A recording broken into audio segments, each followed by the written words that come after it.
किसी राजमहल के द्वार पर एक साधु आया और द्वारपाल से बोला कि भीतर जाकर राजा से कहें कि उनका बड़ा भाई आया है।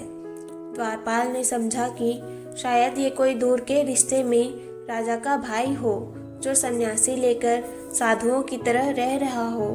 सूचना मिलने पर राजा मुस्कुराया और साधु को भीतर बुलाकर उनके पास बैठ लिया।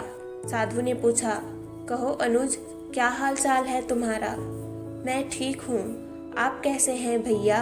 राजा ने बोला।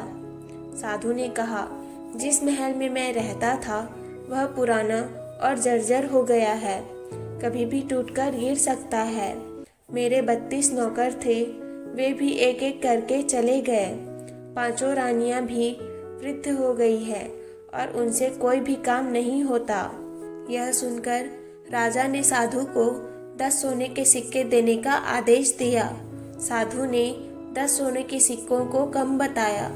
तब राजा ने कहा, इस बार राज्य में सूखा पड़ा है, आप इतने से ही संतोष कर लें। साधु बोला, मेरे साथ 7 समुंदर पार चलो, वहाँ सोने की खदानें हैं। मेरे पैर पड़ते ही समुद्र सूखा हो जाएगा। मेरे पैरों की शक्ति तो आप देख ही चुके हैं। अब राजा ने साधु को 100 सोने के सिक्के देने के आदेश दिए।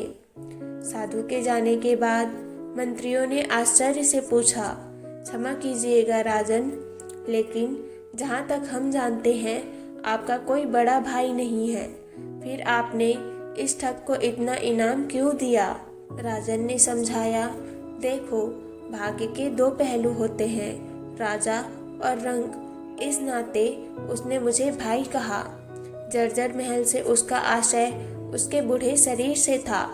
32 नौकर उसके दांत थे और 5 वृद्ध रानियां उसकी 5 इंद्रियां हैं। समुद्र के बहाने उसने मुझे उलाहना दिया कि राजमहल में उसके पैर रखते ही मेरा राजकोष सूख गया, क्योंकि मैं उसे मात्र 10 सिक्के दे रहा था, जबकि मेरी हैसियत उसे सोने से तौल देने की है।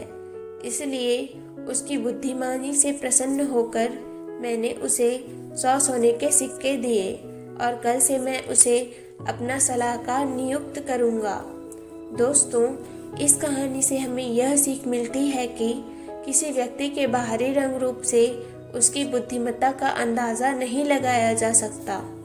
इसीलिए हमें सिर्फ इसलिए कि किसी के खराब कपड़े पहने हैं या वो देखने में अच्छा नहीं है, उसके बारे में गलत विचार नहीं बनाना चाहिए।